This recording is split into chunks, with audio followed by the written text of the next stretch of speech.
शिक्षा, स्वास्थ्य, जागरूकता, सच्चाई व जिम्मेदारी को समर्पित फॉरएवर सच चैनल। दोस्तों नमस्कार, आप देख रहे हैं फॉरएवर सच चैनल। आज हमारे साथ हैं मिस खुशबू सुभाष, जो कि डॉक्टरी की पढ़ाई कर रही हैं और इसके साथ ही एक आयुर्वेदिक ब्रांड यादगिरी की ब्रांड एम्बेसडर भी है। तो खुशबू जी नमस्कार। नमस्कार जी। और साथ ही मैं फॉरएवर सच की पूरी टीम को धन्यवाद देना चाहूँगी इस मुलाकात के लिए। मिस खुशबू सुभाष से करेंगे तमाम बातचीत। उससे पहले हम आपको दिखा दें कि किसानों ने सरकार को घेरने की पक्के तौर पर तैयारियां शुरू कर दी है।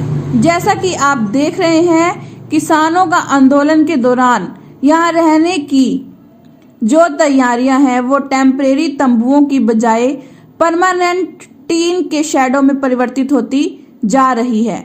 यानी कि किसान पीछे हटने के मूड में बिल्कुल भी नहीं है, बल्कि लंबी लड़ाई लड़ने को तैयार हैं।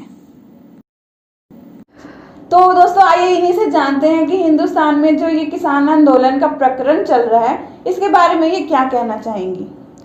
देखिए, मैं यही कहना चाहूँगी कि हम सबको किसानों को सपोर्ट करना चाहिए, उनके साथ स्टैंड लेना चाहिए इस वक्त।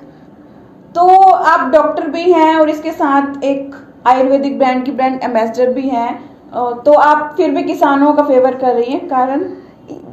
ये चीज़ ज़रूरी नहीं है इस वक्त कि हम किसान हो तभी हम किसानों का सपोर्ट करें, या फिर जो किसान नहीं है उनको इस चीज़ का किसानों का इस वक्त सपोर्ट नहीं करना चाहिए, क्योंकि हम सब इस चीज़ से कहीं ना कहीं से जुड़े हैं। अगर चीज़ों का भंडारण होगा, चीज़ महंगी होगी तो फिर, और कंपनियों के अंडर सब होगा, गुणवत्ता अगर मैटर करेगी तो फिर हम सबका स्वास्थ्य भी खराब होगा। तो हम सभी किसी न किसी फैक्टर से इस वक्त किसान आंदोलन से जुड़े हुए हैं, तो हमें इनका साथ देना ही चाहिए।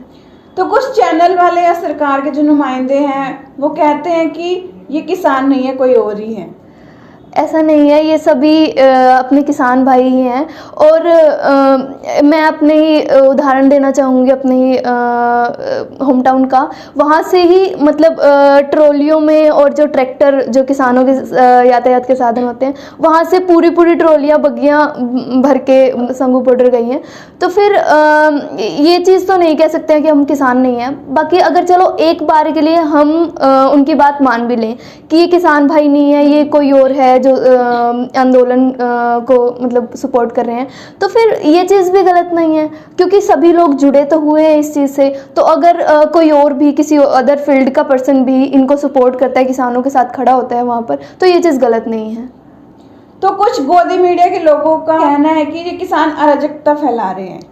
ऐसा नहीं है, कोई भी हमें ऐसा अभी तक किसी न्यूज़ के थ्रू या कोई भी ऐसी बातचीत में कोई भी हिंसा का कार्य भी नहीं हुआ, अराजकता का कार्य नहीं हुआ है। तो हम ये नहीं कह सकते कि लोग कुछ ऐसा कार्य कर रहे हैं। बल्कि मैं एक घटना बताना चाहूँगी। एक न्यूज़ में ना अभी रिसेंटली आया थी कि एक लेडीज़ किससे बातचीत कर रहे थे मीडिया वाले, और वो पूछ रहे थे कि कैसा मतलब ये सब चल रहा है।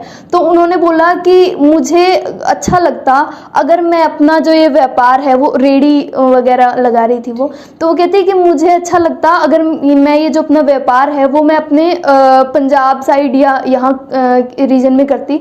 यहाँ के लोगों की मतलब सेवा भावना, सपोर्ट ही मतलब इतना बढ़िया है, तो किसी भी प्रकार से ऐसा नहीं लगा है कि अराजकता फैला रहे हैं। और साथ ही मतलब किसानों के लिए ही नहीं इस चीज़ का लंगर वगैरह हुआ है। ये जो आने जाने और ट्रैवलिंग के लोग हैं उनको भी खाना खिलाया गया है। तो किसी भी तरीके से हम ऐसे नहीं बोल सकते कि अराजकता फैला रहे हैं। तो आपको क्या लगता है, सरकार मानेगी या नहीं? देखिए, हम इस चीज़ पे कुछ विशेष टिप्पणी तो नहीं कर सकते कि भविष्य में मतलब क्या होगा, पर जो अभी रिसेंट मीटिंग हुई है उसमें भी ऐसा बोला गया है कि हम इन चीज़ों पे विचार करेंगे, और बातचीत हुई है, और अगली भी अभी 4 तारीख को बातचीत होनी है।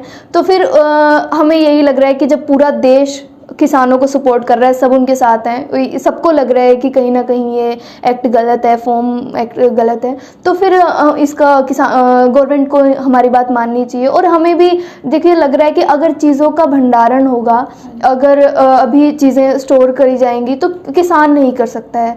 अगर वो कहाँ कितने इतने बड़े घर या फिर किसी के नहीं होते, इतना बड़ा कारखाने किसी के नहीं होते हैं किसानों के, कि वो इस सारी फसल को जो उन्होंने उगाई है उसका भंडारण कर सके। ठीक है, तो अगर वो खेत में भंडारण करेंगे तो फिर उनकी फसल वैसे भी खराब हो जाएगी। तो ये जो भंडारण जो करेंगी वो व्यापारी लोग, बड़ी कंपनियां करेंगी और उससे महंगाई का स्तर बढ़ेगा।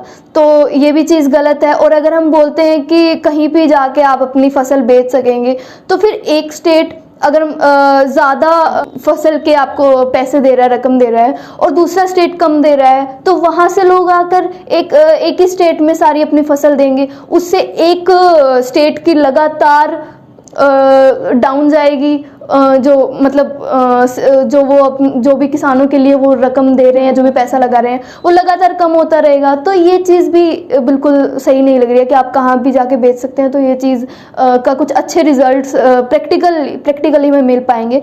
तो और अगर हम ये देखें कि कंपनीज आके हमें ऑर्डर देंगे, हमें पहले ही एक चीज़ दाम फिक्स कर देंगी, तो अगर मान लो हमारा आप ये चीज़ भी बोल रहे हो कि दाम फिक्स कर देंगी, आप पहले ही वो उन्हीं को आपको मतलब आप बेचोगे, उनको ही आप सेल करोगे अपनी फसल, साथ में ये भी बोल रहे हो कि कहीं पे भी आप अपनी फसल सेल कर सकते हो।